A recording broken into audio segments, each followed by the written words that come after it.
Salut à tous et bienvenue dans cette 26e vidéo de notre série de rentrée Prêt pour la prépa. 26e vidéo au cours de laquelle nous allons parler de nombres complexes toujours et des différentes formes d'un nombre complexe, forme algébrique, forme trigonométrique et exponentielle. Et nous allons utiliser ces différentes formes pour faire un petit calcul de valeurs remarquables de sinus et cosinus. Alors si ça vous intéresse, eh bien installez-vous et nous allons voir ça tout de suite sur notre tableau.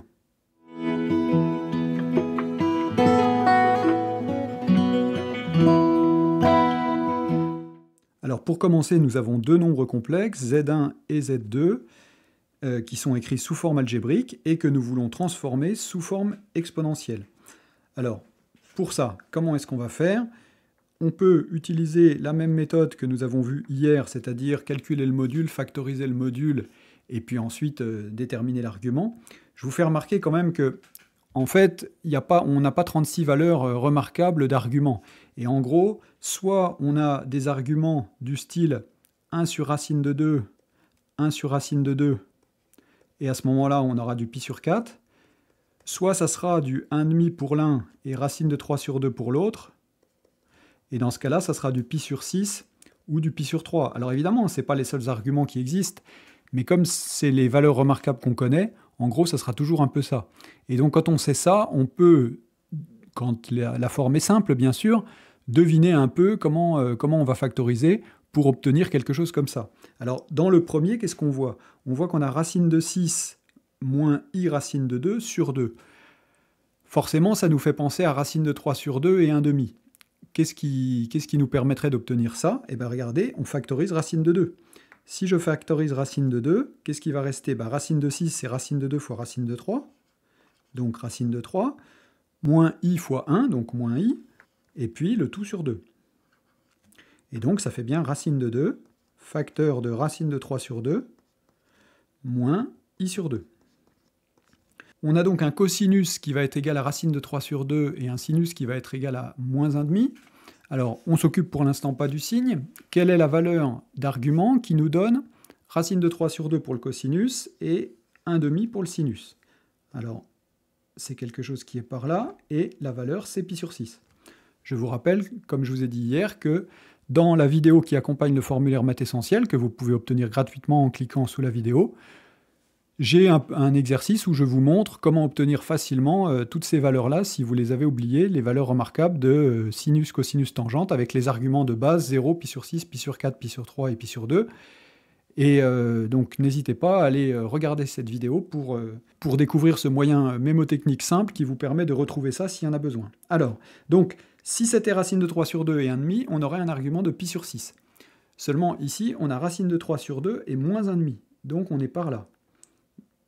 Cosinus positif, sinus négatif, on est par là, et du coup, on a le symétrique par rapport à l'axe des abscisses cette fois, et donc l'argument, ça va être moins pi sur 6, Z1 va être égal à racine de 2, facteur de cos de moins pi sur 6, plus i sinus de moins pi sur 6. Alors ça, c'est la forme trigonométrique, et pour avoir la forme exponentielle, c'est tout simple. Il suffit d'écrire que c'est racine de 2, e moins i pi sur 6. Et pour le deuxième cette fois, alors on a 1 moins i. Alors 1 moins i, ça nous fait penser à cette forme-là, puisqu'on a la même chose en abscisse et en ordonnée. Alors nous, ce qu'on voudrait, c'est obtenir 1 sur racine de 2, donc même chose pour z2.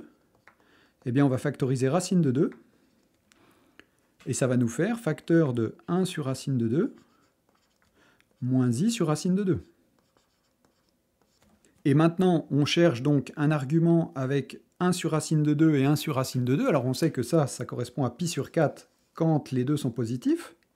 Donc ici, pi sur 4. Et on a un cosinus qui est positif et un sinus qui est négatif, c'est-à-dire qu'on est dans le quatrième cadran ici. Et donc on va être symétrique pareil par rapport à l'axe des abscisses. Et on va avoir donc moins pi sur 4. Ça va nous faire donc égal racine de 2 facteur de cos de moins pi sur 4 plus i sinus de moins pi sur 4. Et donc, pour écrire la forme exponentielle, z2 est égal à racine de 2, e moins i pi sur 4. Donc voilà pour nos deux formes exponentielles. Et on veut ensuite la forme exponentielle de z1 sur z2. On va utiliser les deux formes exponentielles obtenues. Donc z1 sur z2, c'est égal à racine de 2 e moins i pi sur 6 sur racine de 2 e moins i pi sur 4. Évidemment, les racines de 2 se simplifient. Et puis on va avoir exponentielle moins i pi sur 6 sur exponentielle moins i pi sur 4. On sait que EIA sur EIB, c'est EIA moins B. Et donc ça va nous faire exponentielle moins i pi sur 6 moins i pi sur 4, donc plus i pi sur 4. Il nous reste juste à calculer pi sur 4 moins pi sur 6. Alors on met sur 12, ça fait 3 pi sur 12 moins 2 pi sur 12, et donc ça fait pi sur 12. Et donc ça fait EI pi sur 12. Donc ça, c'est la forme exponentielle de z1 sur z2. Alors dans le petit 2, on veut calculer z1 sur z2 sous forme algébrique. Alors pour ça, on écrit donc z1 sur z2 est égal à donc racine de 6 moins i racine de 2 sur 2, le tout sur 1 moins i. Alors, on a un quotient de fraction, on utilise les règles sur les fractions vues au collège, hein. On multiplie la fraction du haut par l'inverse de la fraction du bas. Du coup, l'inverse de la fraction du bas, ça va être 1 sur 1 moins i, et donc ça va nous faire racine de 6 moins i racine de 2 sur 2 facteur de 1 moins i, c'est-à-dire sur 2 moins 2i. Et puis, comme je vous ai montré dans la vidéo précédente, quand on veut calculer sous forme algébrique un quotient comme ça, on multiplie par la quantité conjuguée du dénominateur. Alors, ça va nous faire donc un grand trait de fraction. Racine de 6 moins i racine de 2, facteur de la quantité conjuguée, c'est-à-dire 2 plus 2i, sur donc 2 moins 2i, facteur de 2 plus 2i. Alors, on développe le numérateur, donc 2 racines de 6, plus 2i racine de 6, moins 2i racine de 2, et puis plus, alors on va avoir moins i carré, c'est-à-dire moins 1, donc plus 1, fois 2 racine de 2, donc plus 2 racine de 2. Alors, un grand trait de fraction droit, et puis donc au dénominateur, on va avoir 2 fois 2, 4, et puis donc moins i carré, ça va faire moins 1, donc plus 1, 2 fois 2, 4, et donc plus 4. On voit qu'on va pouvoir simplifier par 2, et du coup, il va nous rester en partie réelle racine de 6 plus racine de 2 sur 4, et en partie imaginaire, on va avoir racine de 6 moins racine de 2 sur 4. Donc voilà pour la forme algébrique de z1 sur z2, donc avec une partie réelle qui vaut racine de 6 plus racine de 2 sur 4, et une partie imaginaire qui vaut racine de 6 moins racine de 2 sur 4.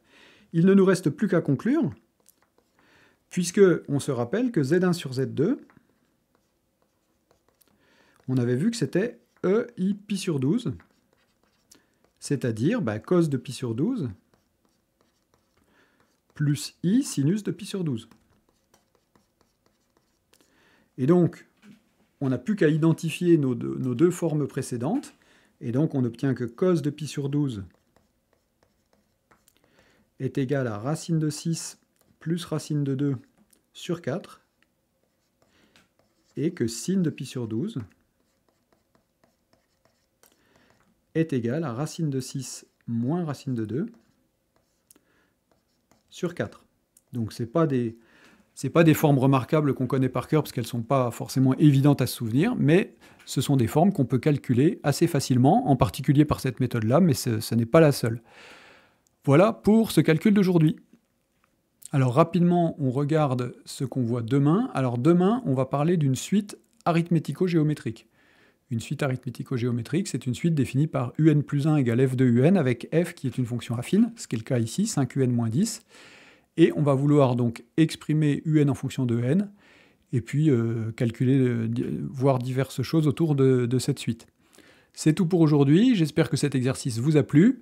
En tout cas, merci de m'avoir suivi jusque-là. Comme d'habitude, mettez-moi des pouces et abonnez-vous à la chaîne si ce n'est pas fait pour m'encourager. Ça m'encourage beaucoup quand je vois que les abonnements continuent à monter régulièrement. Et puis, on se retrouve donc demain pour cet exercice sur les suites arithmétiques. D'ici là, eh bien, bon courage à vous, travaillez bien et portez-vous bien. Salut à tous!